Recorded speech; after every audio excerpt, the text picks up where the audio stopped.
1.5 മാസങ്ങൾക്ക് മുമ്പ് എമ്പുരാൻ എന്ന സിനിമയെപ്പറ്റി ഞാനൊരു വീഡിയോ ചെയ്തിരുന്നു. വീഡിയോയുടെ ലിങ്ക് ഡിസ്ക്രിപ്ഷനിൽ കൊടുത്തിട്ടുണ്ട്. ആ വീഡിയോയിൽ ഞാൻ പറഞ്ഞിരിക്കുന്നത് പുഷ്പ പോലെയോ KGF പോലെയോ പാൻ ഇന്ത്യൻ ലെവലിൽ അപ്പീലിംഗ് ആവുന്ന ഒരു എലമെൻറ്റ് ഈ സിനിമയിലില്ല എന്നായിരുന്നു.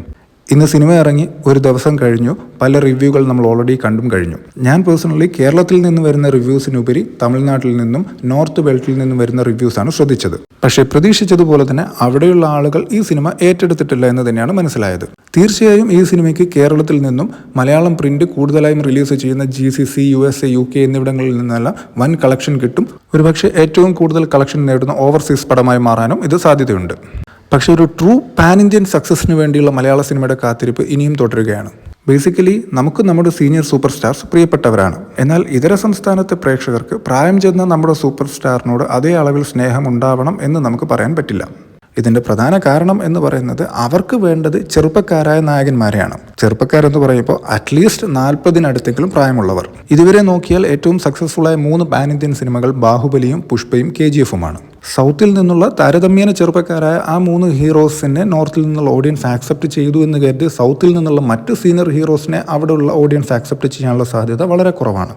ബാഹുബലിക്ക് ശേഷം തെലുങ്കിൽ നിന്ന് വന്ന സൈറ നരസിംഹ റെഡ്ഡി, KGF-ന് ശേഷം കന്നഡയിൽ നിന്ന് വന്ന കബ്സ, ഇവയൊക്കെ അതിനൊരു ഉദാഹരണങ്ങളാണ്. ചിരഞ്ജീവിയും ഉപേന്ദ്രയും ഒക്കെ അവരവരുടെ ഇൻഡസ്ട്രികളിൽ വലിയ താരങ്ങളാണ്.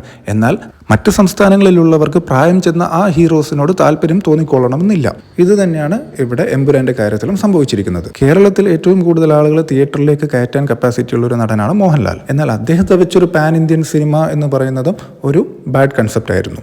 ഇനി പ്രഭാസ്, യാഷ് ഒക്കെ പോലെ ആ റേഞ്ചിൽ വരുന്ന ഒരു നടൻ നമുക്കുള്ളത് പൃഥ്വിരാജാണ്. എന്നാൽ സലാർ എന്ന സിനിമയിലൂടെ അല്ലെങ്കിൽ ഇനി വരാൻ പോകുന്ന രാജമൗലി സിനിമയിലെ വില്ലൻ കഥാപാത്രത്തിലൂടെ പൃഥ്വിരാജ് എന്ന നടൻ ഒരു സൈഡ് ആക്ടർ അല്ലെങ്കിൽ വില്ലൻ ആയി ഓവർ എക്സ്പോസ്ഡ് ആയി പോയിട്ടുണ്ട് നോർത്ത് ഓഡിയൻസിന്റെ മുന്നിൽ.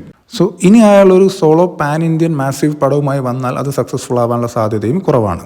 കാരണം പ്രഭാസിനെയോ യാഷിനെയോ ആദ്യമായി ഹീറോ എന്ന നിലയ്ക്ക് കണ്ടപ്പോൾ കിട്ടിയ ഫസ്റ്റ് ഇംപ്രഷൻ പൃഥ്വിരാജിന് ഓൾറെഡി നഷ്ടപ്പെട്ട് കഴിഞ്ഞു.